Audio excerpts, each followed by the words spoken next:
Thank you. It's an honor to be here. I want to recognize the team at AFPI for putting this on. I chose to be here for a reason, for delivering the speech that we're about to today. I think this will be quite possibly the most consequential speech about exactly how we will get this job done of shutting down the administrative state. But the reason I wanted to do it and wanted to recognize many of the people in the audience today is that you have been at the bleeding edge of this fight. This is not an individual sport. This is a team sport. There will be no political messiah coming from the White House on high to save us. If we are going to be saved, it is going to be because we save ourselves. And I think that that is the mentality that I respect most about this institute. And Brooke, I'd like to recognize Brooke Rollins for her outstanding leadership. Let's give her a round of applause as well for leading this great institute. So thank you, Brooke. I appreciate that. I want to kick this off by actually a reflection on national unity. We are deeply divided as a country today. And I think the way that some in both political parties imagine we might get to national unity is through compromise. It would seem to be the obvious approach, actually. If you have people who are badly divided, perhaps the way you get to uniting that country is through compromise. I actually reject that vision.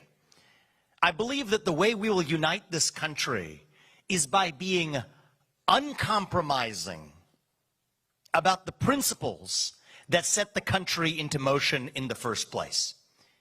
I think we have to be honest with ourselves that America was not founded on moderate ideals. America was founded on radical ideals. That idea that you get to speak your mind, and you do, and you do, and you do too, as long as I get to in return. That is a wild idea for most of human history. It was done the other way. The idea that we're a nation not of men, but a nation of laws, founded on the rule of law, that we pursue excellence without apology, that you get ahead in this country not on the color of your skin, but on the content of your character and your contributions. These are extreme ideals. And the way we will reunite this country is not by hiding from the radicalism of the American Revolution, but by embracing it. That is our true strength. Our diversity and our differences, that's not our strength. Our strength is what unites us across that diversity.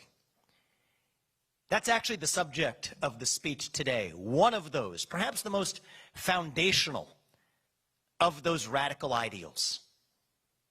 A radical dream that our founding fathers had 250 years ago. A radical dream that I have, that many of us in this room share today as citizens in 2023. That the people who we elect to run the government ought to be the ones who actually run the government. Not the managerial bureaucracy in three-letter government agencies, not elite leaders in the back of palace halls in old world England, not enlightened elites in the back of BlackRock's corner office in Park Avenue of Manhattan today, not monarchs sitting in three-letter government agency buildings here in Washington, D.C. That's what we're here to talk about. This is part of the project of reviving, but yes, also reuniting our country. And I will say at the outset, this is not a black idea or a white idea. This is not even a Republican idea or a Democratic idea. This is a fundamentally American vision that we fought a revolution to secure in 1776. That we, the people, create a government that is accountable to us, not the other way around. What's happened in the last century, and it did begin with Woodrow Wilson, the godfather of the modern administrative state, perpetuated by FDR, further exacerbated then by presidents and leaders of both political parties, is that we saw a gradual waterfall of political responsibility in this country, moving away from Congress and the Senate and the U.S. presidency towards three-letter government agencies that wield the most political power in the federal government, despite having the least political accountability, through unelected bureaucrats who have no backstop of actually being accountable to the public. I often think about the standard we should measure how well we're doing as a country is how Thomas Jefferson George Washington, Alexander Hamilton, John Jay, John Adams, how would they feel if they were walking around Washington, D.C. today? And these are men, by the way, who deeply disagreed with a lot of questions relating to the founding of our republic, but they agreed on one thing, that at the very least, the lawmakers and policymakers we elected should actually be the ones making public policy in this country. So against that backdrop, today I'm here to announce how we will revive the promise of that constitutional republic with 3 branches of government rather than 4. That is the purpose of our meeting today. And we're going to get into a level of detail that is, to this point in the last half century, unprecedented, which I believe will spawn nothing short of not incremental reform, but a revolution, a revival of the ideals of the American Revolution in how we actually restore that constitutional republic. First, it will be a plan that reduces the size of the federal employee headcount by over 75% if I'm the next president by the end of my first term, 50% of which is implementable by the end of year 1. Second, rescinding a majority, that is to say over 50% of federal regulations which fail the major questions doctrine at issue in West Virginia versus EPA, likely the most important Supreme Court case of our lifetime, decided last year. And third, the president's power to use executive authority to shut down redundant federal agencies and to reorganize the federal government accordingly. That's what we're going to talk about today. Thank you. Now, before I get into the details of the first 5 agencies we will shut down and the basis for rescinding a broad swath of federal regulations, it's first and most importantly worth understanding why it hasn't happened yet. This vision is not an original vision. I'll be the first to admit that. Good presidents, excellent presidents, from Reagan to Trump, have spoken to the same ideal, and I give credit to Donald Trump for taking more steps than have been taken in a generation in the direction with the Schedule F exceptions that they began late in the term, aided by many people in this room. That was a step forward. But in order to actually get this job done, we're going to have to confront several myths that have been perpetuated in this town by advisors and members of the very bureaucracy we're looking to shut down, that we're going to have to confront and overcome to understand how the U.S. president can actually get this job done. We're going to go through those today. It's our first time doing a speech like this with visuals, so you'll have to be patient and see how this one goes. But I think it's important to understand the specifics. The first myth is that the President of the United States does not single-handedly have the ability to set what you would call the human resources policies, the hiring and firing policies in the federal government. That view is wrong.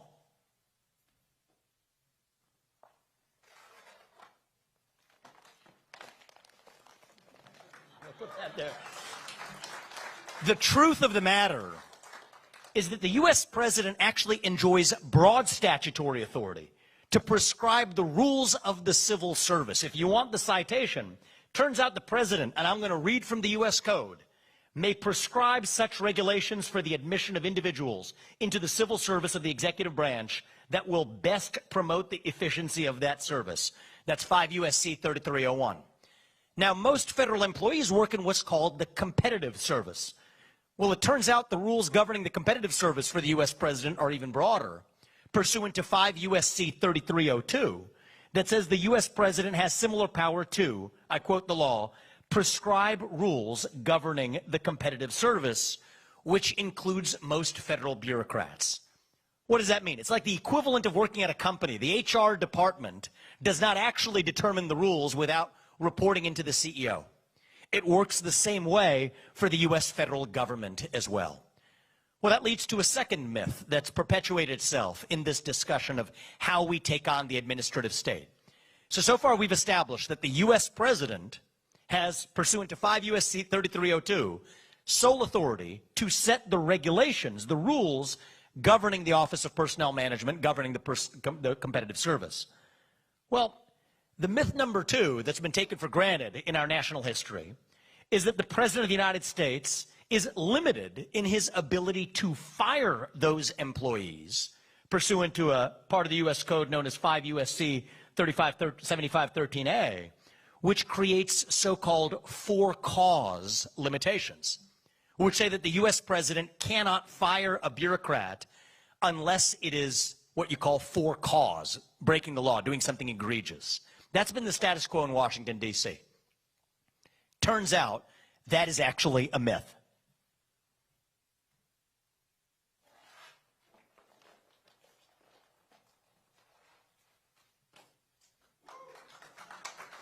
Turns out large-scale reductions in force are not covered by the statute. They're covered by a different statute, 5 U.S.C. 3502, that says that reductions in force are subject only to 60-day notice requirements and further what you call order of retention rules, the order in which you fire those employees. Think about it. The logic makes sense. If there's an individual federal employee who may disagree with the next U.S. president, who may have different views than I do on abortion or on gun control, but works in the EPA, these rules are designed to protect those employees from individual politicized retribution. Like it or not, that is what the civil service rules say. But they do not apply to reductions in force, large-scale mass layoffs. And large-scale mass layoffs are absolutely what we will bring to the D.C. bureaucracy, both because it is necessary and it is sanctioned by the law of the United States of America. Now, I believe in getting into detail. This is an occasion to dive deeper into that detail. Under the current rules, the rules governing how those employees are fired in large mass-scale layoffs are governed by the Office of Personnel Management and the OPM rules. The current OPM rules give that responsibility to agency heads. That is a fact. Well, I think that raises the importance of making sure the next U.S. president appoints agency heads in those roles who are prepared. I think it should be a litmus test for anybody who serves in a cabinet-level position, a litmus test that that agency head is prepared to carry out mass layoff, large reductions in force as laid out in the statute. However, if such agency head is even as unprepared to act after on the job, recall the first point that I mentioned. The U.S. president has sole authority to set the rules governing the Office of Personnel Management, which does absolutely give the duly elected president of the United States the power to single-handedly execute those large-scale layoffs and mass reductions in force. This completely subverts the traditional wisdom fed to U.S. presidents from Reagan to Trump over the last 40 years, but will be a necessary toolkit that says that the CEO, the leader of the executive branch, does indeed have the authority to decide who is and is not hired in the executive branch. And I'll tell you this, speaking as a CEO, if somebody works for you and you can't fire them, that means they don't work for you. It means you work for them because you're responsible for what they do without any authority to actually change it. But the beauty of this is that our law tracks this directly if we're willing to actually read the law in totality. So now, because this is important, we're going to get a lot of pushback to this speech, I have no doubt about it. I want to go to actually a common misconception that comes up for how this is able to occur in practice.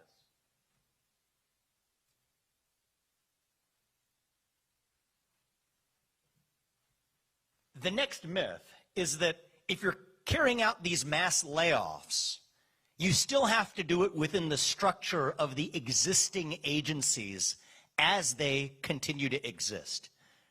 That's actually false. The myth is that the U.S. president does not have power to unilaterally reorganize or shut down federal agencies. Well, it turns out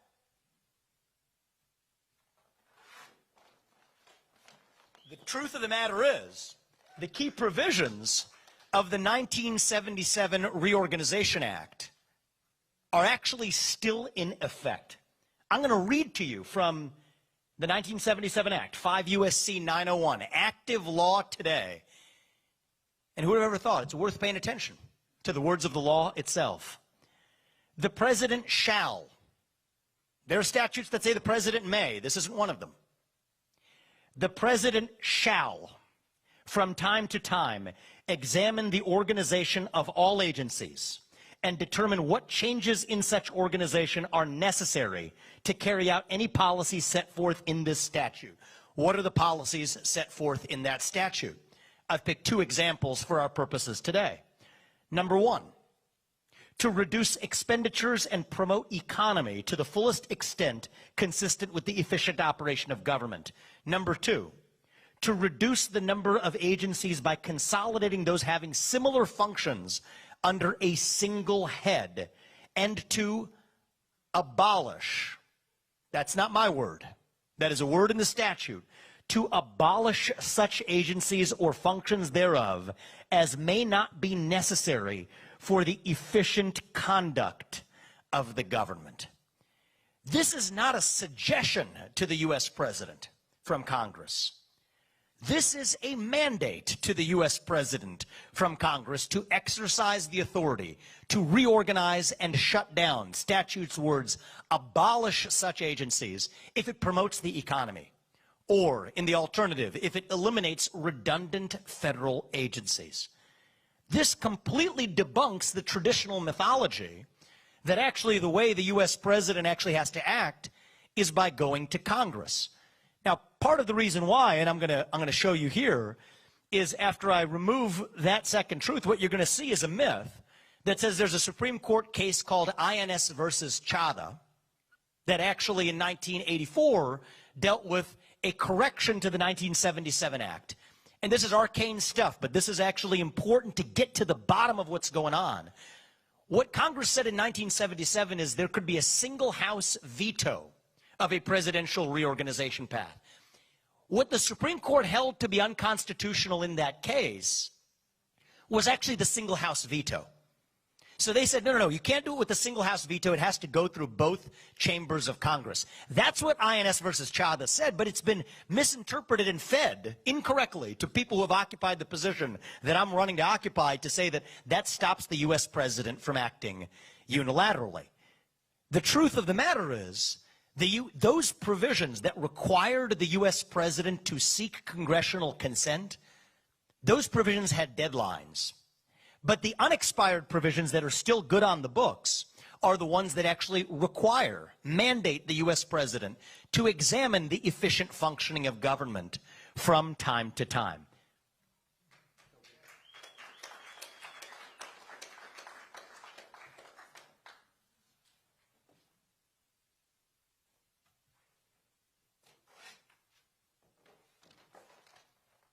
So now we're going to get into the specifics of how this actually works. Okay, what agencies are we actually going to shut down and how? I mean, the final real myth here that I think we got to pay attention to is this idea that the administrative state, as we know it, is somehow an impartial scientific management project that is able to take on what we the people can't be trusted with. This is what's actually at stake here. It is a skepticism of we the people and our ability to settle our differences on questions from climate change to racial injustice. See, the old world view was that the people can't be trusted. The people can't be trusted to sort out how to address existential climate change. If we leave it to the people, our planet's going to burn its way to pieces. We're going to have systemically inequitable results amongst different races. This is what's baked in. It is that old world monster rearing its head again that is fundamentally skeptical of a self-governing people. But what we actually have in this country is a constitution that in Article 2 of the Constitution clearly states that the executive power shall be vested in a president of the United States. And the person whom we elect to run that executive branch, the U.S. president, must actually once again be the person who actually runs that executive branch of government. That is the final myth that once we debunk it, we have democratic accountability once again, rather than puppets sitting in the White House, as I worry we have today, instruments of an administrative state. So the question is, how do we then, on the back of having debunked these myths, how do we actually proceed step by step to taking on and dismantling that administrative state? Well, it is the source of regulations, and we'll get to that in a second. But what about the regulations that are already on the books? This is where West Virginia versus EPA comes in. So this is likely the most important Supreme Court case of our lifetime when it comes to the ability to restore our constitutional republic. What the Supreme Court held here is that there are certain major policy questions. This is called the major questions doctrine, that have to be decided by publicly elected representatives, those who serve in Congress and those who serve in the U.S. Senate. These questions cannot be delegated without express congressional authority to third-party administrative agencies. So here there was a clean power plan perpetuated by the Obama administration that came from the EPA that restricted what coal industry participants could and couldn't do. And the reason they found that violated the major questions doctrine, this is really important, is that that would on net result in about $2,000 of added expense per American family. And that was a sufficiently major impact on the economy that it violated the ability of the administrative state to actually do it. Well, that was an outstanding decision, well argued from the current court, which I give the prior Republican president, President Trump, immense credit for giving us a court that came to the right place on this question. But now we have to take that to the next level. If those regulations in the Clean Power Plan were unconstitutional, then that quite literally means that most federal regulations, I don't use that colloquially, I mean that literally, a majority, quite likely an overwhelming majority of current federal regulations are unconstitutional under current law in the United States of America. And on day one, January 20th, 2025, it is the job and duty of the next president of the United States, under West Virginia versus EPA, to immediately rescind the effectiveness of a majority of those federal regulations. And I will give you a sense of how broadly that view actually spans, from independent contractor regulations that Obama had, Trump rolled back, Biden brought back. We have gig economy workers numbering in the hundreds of thousands, if not millions, over 1 million across the country, covered by these regulations that were passed in violation of the major questions doctrine based on the West Virginia versus EPA standard. E-cigarette regulations from the FDA that are driving more of them into the black market. Like many regulations at the FDA, which do not match any statutory authority that Congress ever gave to the FDA, are unconstitutional under the major questions doctrine. Car modeling standards for large cars versus small cars, emissions standards, emissions reporting requirements by the SEC, heck, even accredited investor standards by the SEC saying who can and cannot invest in certain kinds of companies. All of these fail the major questions doctrine test based on the impact they have on a family. If $2,000 per family is itself unconstitutional in the scope of impact, literally an overwhelming majority of these federal regulations will on their way to being rescinded during the first days of an administration that actually understands what's going on when it comes to the unconstitutional administrative state. So that's the first element, is undo the damage that's already been done by rescinding the federal regulations that are already on the books. But now let's come to actually how we not only rescind the regulations that Congress never authorized, how about actually rescinding the existence of bureaucratic agencies that Congress never authorized? And I'm going to start with an agency that, to many people's surprise, was not, despite getting appropriations yearly, was not actually authorized by Congress. Let's talk about the FBI. This is an agency. If I'm going to make a book recommendation, everybody, I like to write books, but I also like to read them from time to time. G-Man. It's actually a great book. It's not some Republican guy. I think he's like a Yale historian. Came out in the last couple of years. Pulitzer Prize winner, laying out the history of J. Edgar Hoover's legacy in the FBI. How this was an institution that was created to be corrupt from the beginning. The same one that used illegally collected tapes to threaten Martin Luther King Jr. into committing suicide, they tried to do, is now being used to target political opponents of a different persuasion. Where does the corruption come from? It comes from something you'd predict should exist for a bureaucracy that sits in between a DOJ, like the equivalent of local prosecutors at the local level, and say other police enforcement arms like the U.S. Marshals, which haven't been corrupted in the same way as the FBI. So this is what the situation looks like today. That's the status quo. And in more detailed plans, for ease here, we've used a short version. There will be more detailed versions right now up on Vivek2024.com, laying out even more detailed reorganization plans. This is deeply pragmatic. Take the 35,000 employees at the FBI. 20,000 of them are in non-essential functions, back office roles, many of whom report into, of all building names, I'm not making it up, the J. Edgar Hoover building right here in Washington, D.C. They're going to go home when we shut it down and find honest work in the private sector.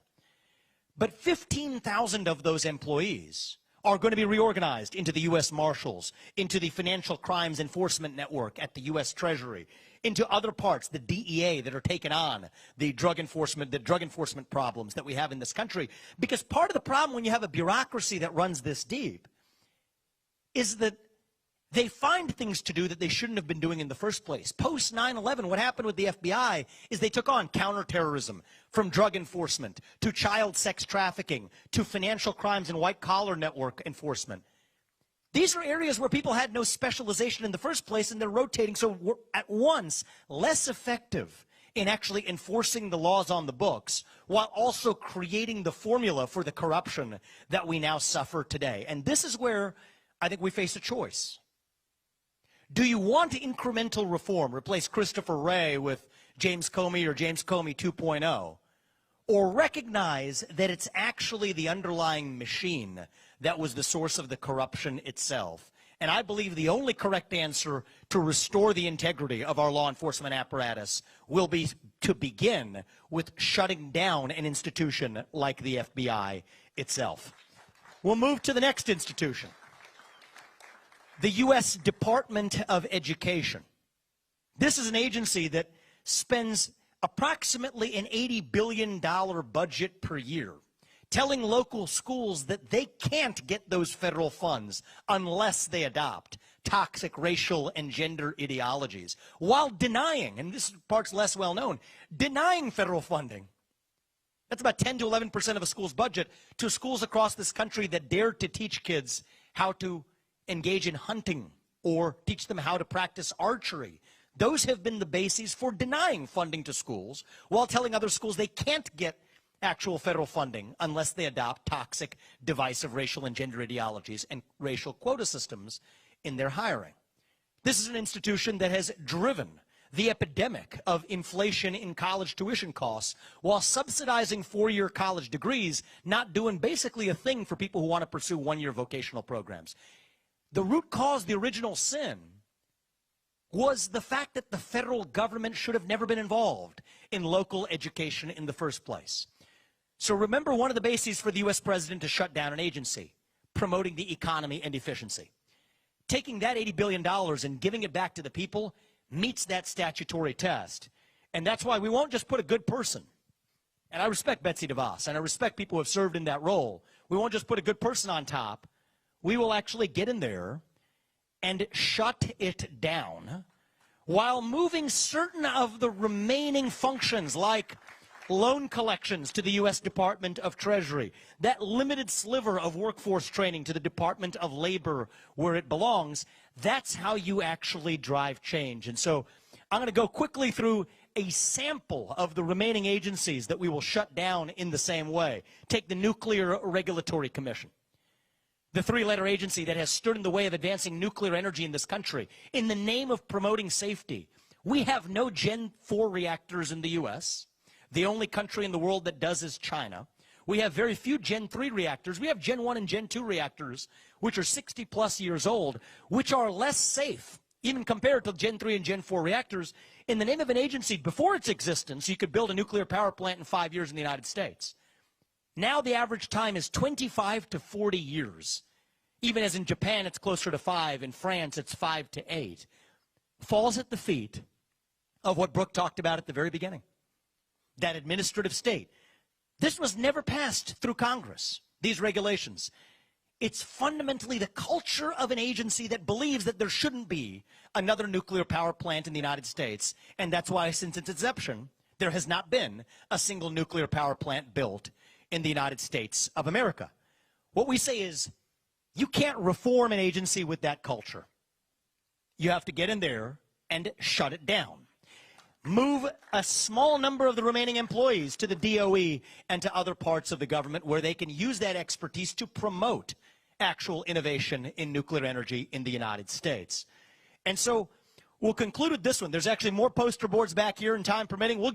This is just the beginning of the list of federal agencies that we will either shut down or downsize by 75% or more. But take the ATF. And here I want to recognize Matt Gaetz, who is actually, I'm seeing in the front row here, for proposing, as I recall from earlier this year, a piece of legislation that would have, it was in January of this year, defunded the ATF and caused it to abolish its existence, which is a perfectly fine way to go about doing it. The problem with Congress is you've got 500 plus people that have competing interests that aren't actually able to properly oversee an administrative state that reports into the duly elected chief executive of the country, which is why, as the next U.S. president, if I'm elected, we'll shut down the Bureau of Alcohol, Tobacco, and Firearms, one of the agencies that has been most toxic in even its misappropriation of funds. This is one where, and I quote the actual, this is directly from within the agency and the Office of Personnel Management itself. This is an agency so corrupt that this is their words, not mine. The ATF's upper management has demonstrated, and I quote, total disregard for federal human capital management law, regulations, policies, and practices. An agency that is now, with their bump stock regulations and otherwise, so far reaching beyond its constitutional scope, that can't be reformed. The correct answer is we will once again get in there, and you're starting to see a pattern here. Shut it down. That is how you revive the integrity of a constitutional republic. And if you want to look at actually tracing and possession, move that to the U.S. Marshals. You want to move that to the Secret Service, agencies that have not yet been corrupted. And so this begins to give you at least a preview of what the new administration, starting in January 2025, can actually begin to do. I'm running to lead that movement for our country, but it's not going to happen, as I said, as a one-man show. Every one of us, from Congress to the Senate to every citizen in this country, has to play a role in reviving our country. And I want to recognize people in this room who worked hard starting in 2020 on the Schedule F exceptions that I think are a key part, a key step in beginning to reclassify federal employees to open up the possibility of firing. But what I'm suggesting now is the next president of the United States now needs to go further in having a deep first personal conviction that these laws are unconstitutional, that the regulations passed pursuant or not pursuant to those laws are also unconstitutional, and have the spine to actually ensure that we have one executive branch in the United States of America. And I think that is the choice we face at this juncture. Do we want incremental reform? Or do we want revolution? I stand on the side of a revival of those 1776 ideals. A revival of that idea that, yes, we the people create a government that is accountable to us, not the other way around. This is what unites us as Americans, and this is personal to me. I grew up into that generation where we were taught to celebrate our diversity and our differences. so much that we forgot all of the ways we're really the same as Americans, bound by that common set of ideals. E pluribus unum means from many, one. That is the dream that won the American Revolution. That is the dream that reunited us after the Civil War. That is the dream that won us 2 world wars and the Cold War. That is the dream that still gives hope to the free world. And if we can revive that dream over group identity and domestic monarchy, then nobody in the world, not a nation, not a corporation, not a virus, not a 3-letter government agency is going to defeat us. That is what American exceptionalism is all about. And that is what we together will revive to save this great nation. Thank you all for coming today. May God bless you. God bless your families. And God bless our United States of America. Thank you.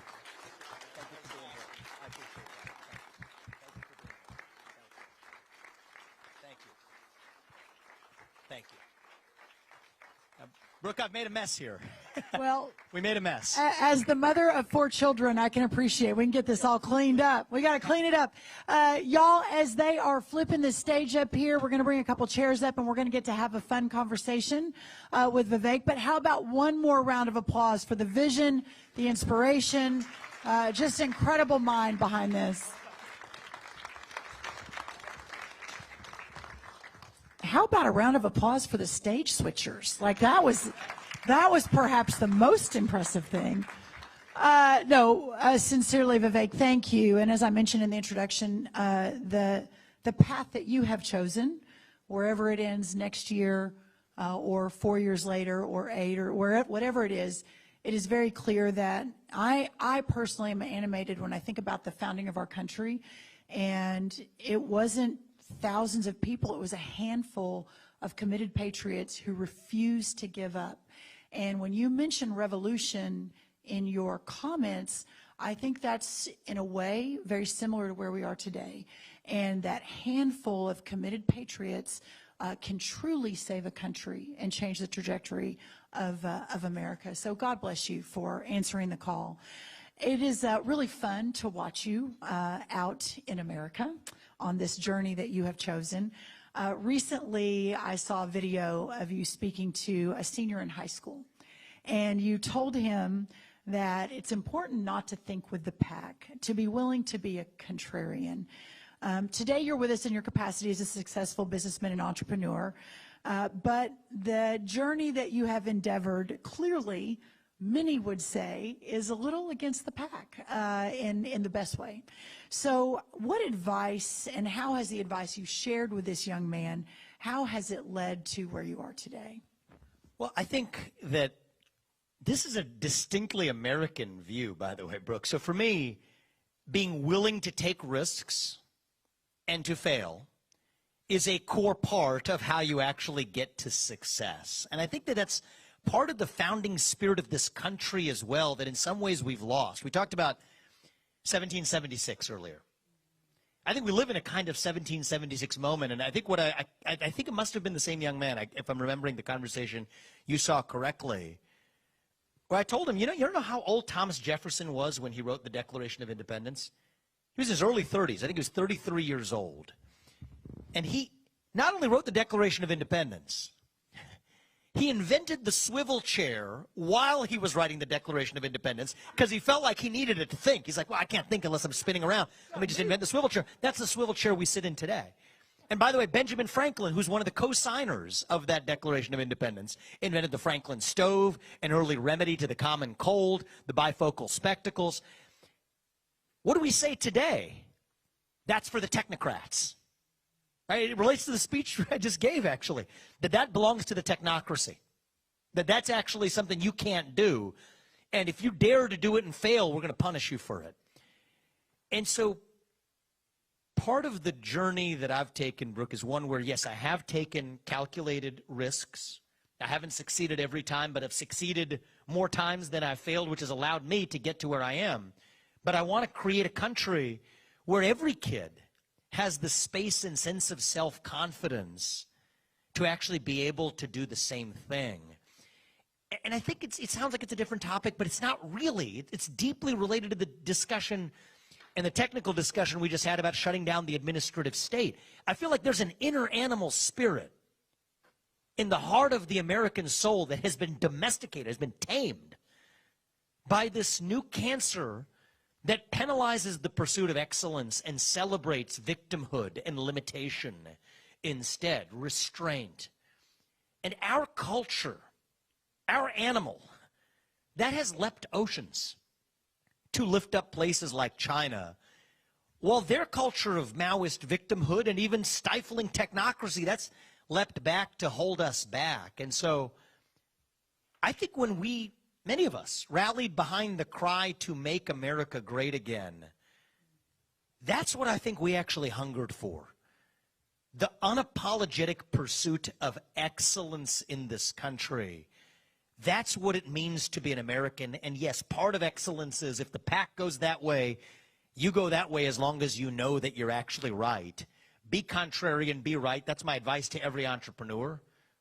That's my advice to this country. And I think that's a big part of how I'm going to lead if I'm elected as the next president as well. Yeah, well said. Well said. I know for those of us in the audience, those watching with all the cameras in the back, those of us sitting here that were in the last administration and in the last White House, it's interesting because when I agreed to go in year 2 and stayed for those final 3 years and planned to stay longer, I had a lot of people tell me, oh, it's a lost cause, that the government of America, and it's just out of control. Like, you can make little changes around the margins, but there's no way to pull it back in. So when I left Texas, moved to Washington, joined the White House, and I think I speak on behalf of a lot of those from our administration that are here, I didn't know what to expect. I knew we had a businessman in the Oval Office. I knew that he challenged his team to swing for the fences every day. I will tell you, when I left, I was actually more encouraged than I had ever been in my life and 20 plus years in public policy that this country can be saved. But to do it, you have to think big. You have to have a very intentional and purposeful plan. And you have to be willing to be contrarian and go against the pack. As you continue your journey and you lay this out, and over the next few days or weeks or months, you'll probably be told a lot that what you just outlaid here will not work. How do you plan to manage through that and to prepare? Whether you're in the next White House or whomever it is, I'm assuming you'll be a part of the next plan and what that looks like. How do you, Vivek Ramaswamy, and your team get ready to move forward on these big ideas that we're talking about? Sure. So I do think it takes a unique combination from the top. I think that is part of what calls me into this journey. I do think it takes an outsider who has, if I may say, complete and total disregard for the norms of Washington, D.C. And I'm guilty as charged on that. And I think that your former boss was guilty as charged on that too. But I think it also is important for that outsider to have a personal, bone-deep understanding and conviction in the laws and the Constitution of this country, or else there's a risk that the members of the managerial class, and it's not that different, it happens in the private sector too, the way middle management might tell the CEO what he can't do, what the associate deans of God knows what, proliferating like a cancer in our universities, tell university presidents they can't do. You have that same managerial class. The swamp doesn't just exist in D.C. The swamp exists in parts of the private sector too. Deep corporate is the parallel counterpart to the deep state, and some people fill the same positions in alternating years in both. I think it requires leaders who are grounded at the top in conviction. If you're a CEO, what's the purpose of your company? If you're the CEO of the executive branch of the government, what is the purpose of leading in the federal government, and what ought you not be doing as well? And so what am I going to be guided by? There's no doubt that there's going to be a range. I see a lot of cameras in the room. Maybe it's already begun, laying out all the reasons why the things that I laid out in that speech are infeasible or not grounded in the right legal authority or otherwise. The first thing is I like to be grounded in strong principle. The current Supreme Court which, as I said, I give Trump a lot of credit for. I think we win 6-3 on pretty much every legally contested question that I laid out in that prior speech. Are there going to be some who disagree? Absolutely. But the current Supreme Court, the Supreme Court that gave us West Virginia versus EPA, I think backs me up 6-3 on every legal question on exactly how we will use executive authority to shut down the deep state. And so one is you got to know that you're playing the winning hand. That guides, it's like any negotiation, right? You play the hand you have. I think we have the winning hand with the Supreme Court that we do now. And then you got to be thinking about guided by your purpose. This isn't that I have a vendetta against any of these individuals who are working in these agencies. To the contrary, many of these are good people. Individual people living their lives privately in their own families. This is no personal animus against any of them. It is a machine that's actually the source of that problem. And so when you view it that way, you say you're guided by that purpose of why it is you're doing what you're doing rather than, animus or vengeance. I think we actually go further with our own agenda. And so I think it's that combination of knowing at the Supreme Court we have that winning hand, but at the same time being guided by a purpose that's bigger than one man, bigger than me. I mean, I give Trump credit for giving us the Supreme Court that I've said that I would like to use by winning 6-3, such that the next guy who comes after me, or gal, whoever it is, doesn't have his or her hands tied in the same way that the next presidents will appear to be in January 2025. And so that's something I would encourage all of us to think about in our America First movement, and it is our movement, is that it's bigger than any one of us. We're each playing our role in driving this change, but we got to start thinking about how we're driving change on the timescales of history, not just 2 or 4 year election cycles, and the interplay between what the next president can do, backstopped by what the Supreme Court that the prior president gave us. This is how we drive that change on the timescale of history. And so like you in 2020, Brooke, that's why I am also deeply optimistic about our ability to actually see this through. It's just going to take some people with spine willing to take that risk, actually getting that job done. Well said. One thing I think is important to note, would love your thoughts on this. As conservatives, America First conservatives especially, I think we have awakened a country. And when you poll the policies that we believe in, whether it's securing the border or parents having the right to choose their children's school, or raising them in the way they see fit, or peace through strength internationally, or a healthcare system where the patient chooses, not the government or I could go on and on. When you take those ideas out into the country, 85% of Americans agree with us.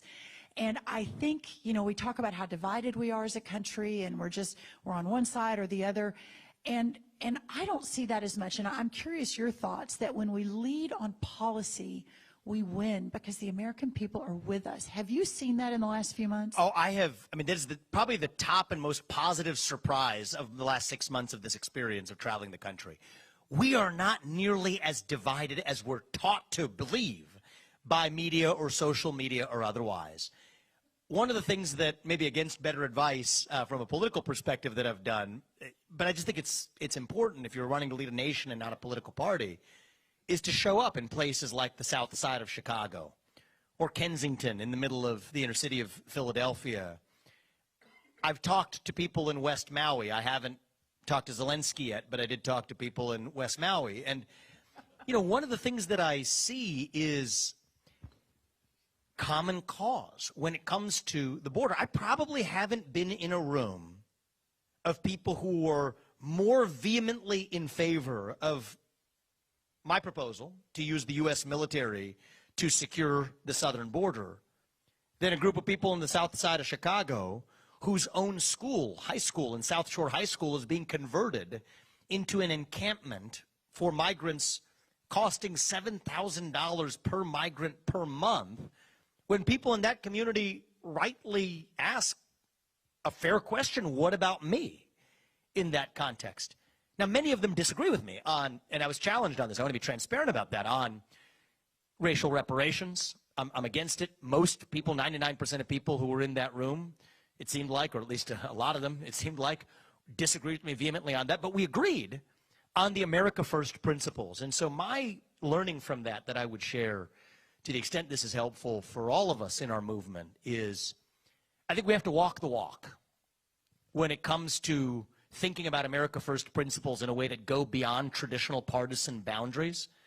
The way I'm looking at this is no state left behind, no city left behind, no American left behind. This is a multi-ethnic working class coalition of Americans who can put partisan boundaries behind them and just say our job is to put the interests of this country first, advance our economy, shut down the administrative state, declare independence from communist China, keep us out of World War III, revive national pride. These are not Democrat ideas or Republican ideas if we have the courage to actually stop viewing them through those partisan filters. And by the way, just the speech like this one here I'm giving today, a week from today, I think it's actually next Thursday. We haven't announced it yet, but I'll say it here.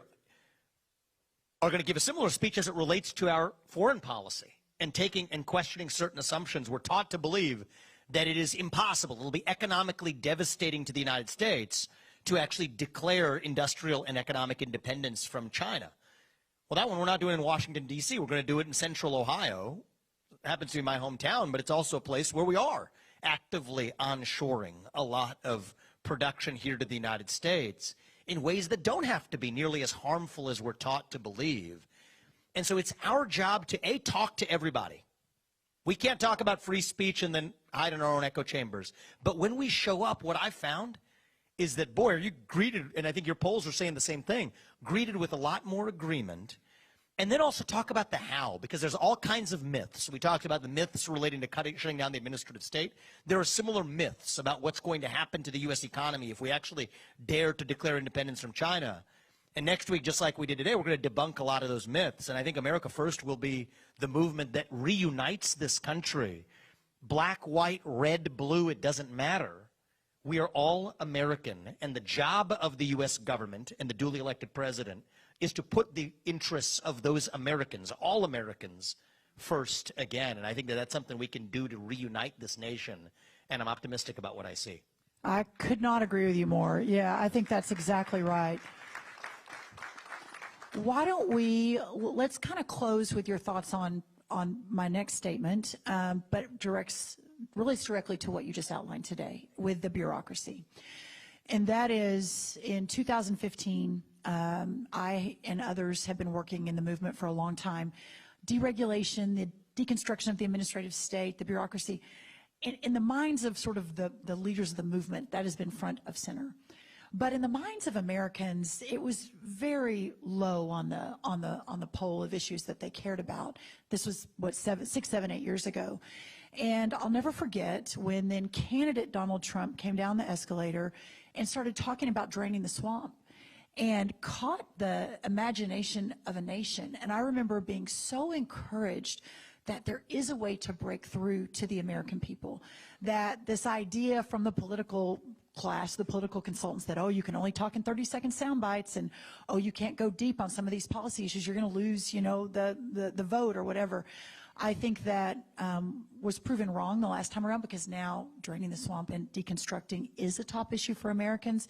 But you particularly have a talent to take complex issues and really go deep and explain them to the American people.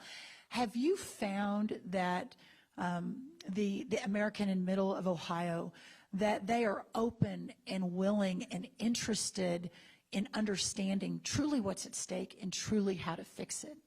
So I'll be very candid about this. I'm embarrassed to say this was a surprise to me, but it was a surprise to me, if I'm being very honest. Right, so I've been educated at top institutions, name brand, colleges, university, law school, all that, okay? And I'm in touch with many of my former peers.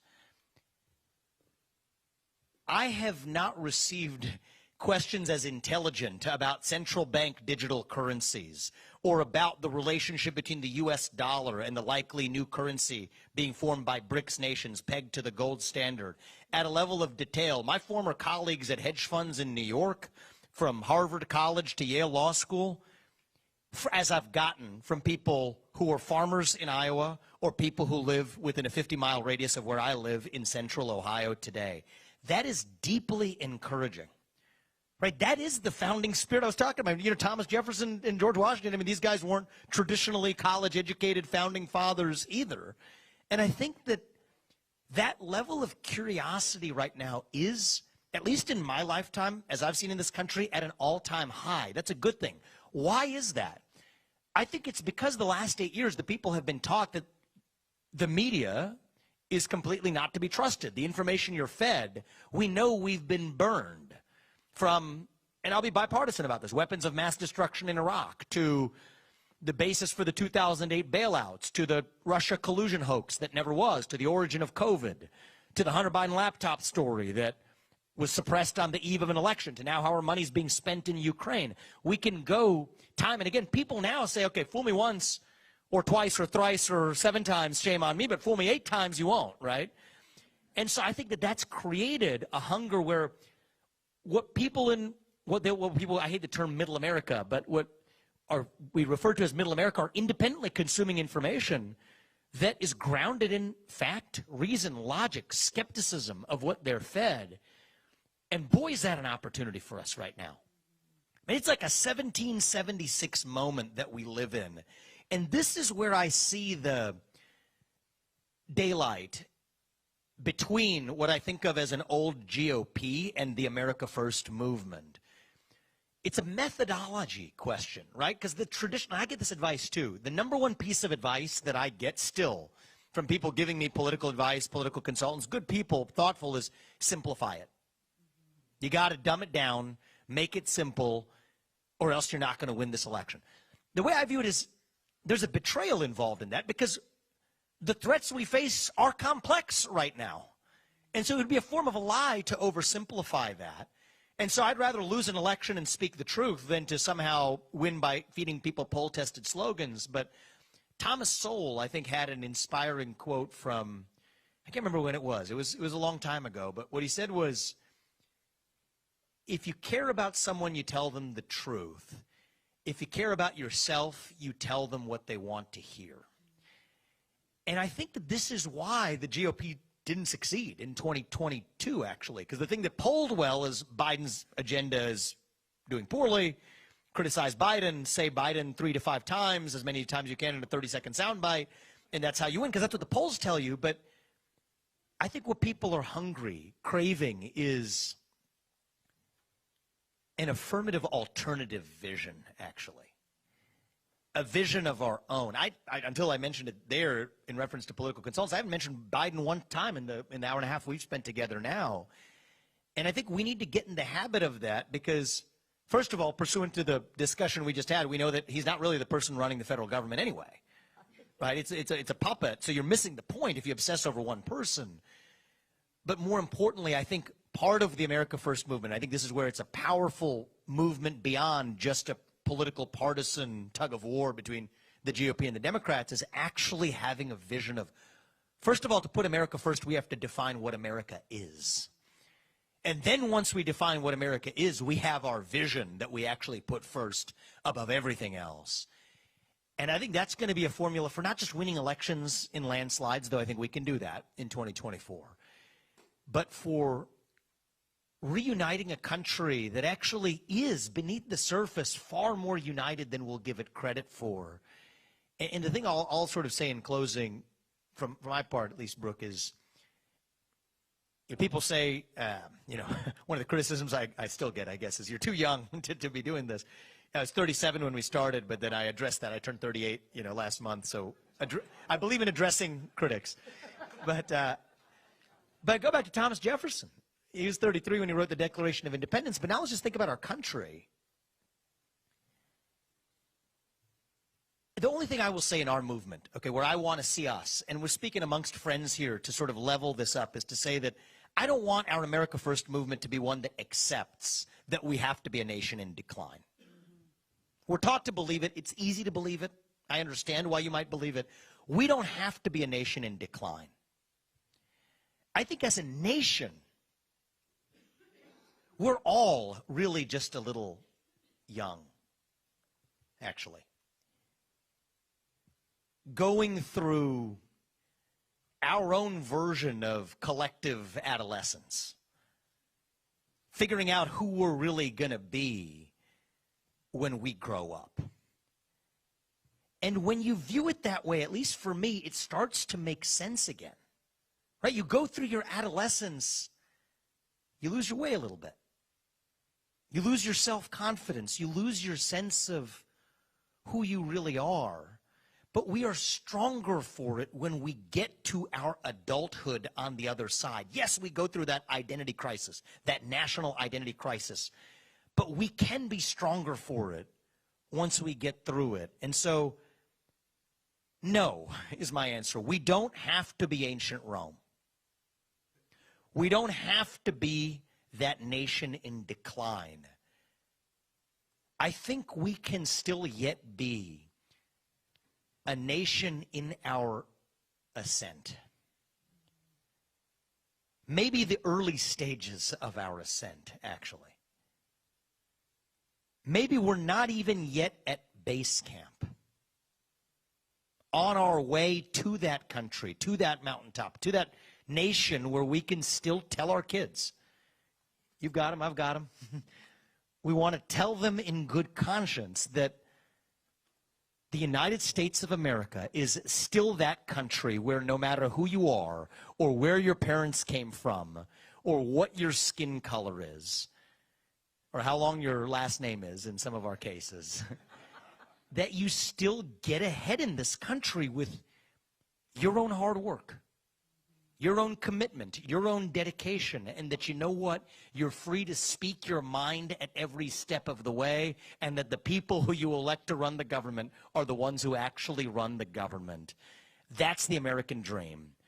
That's what I think we got to stop running from something. That is what we are running to. And that is what, due to the hard work of many people in this room, I am confident we will revive to save this great nation. Thank you Amen. all for having me, and I appreciate it. Thank Amen. Vivek, you are an inspiration. I'm just going to close us, if you don't mind, with something from Scripture. Proverbs 11:14.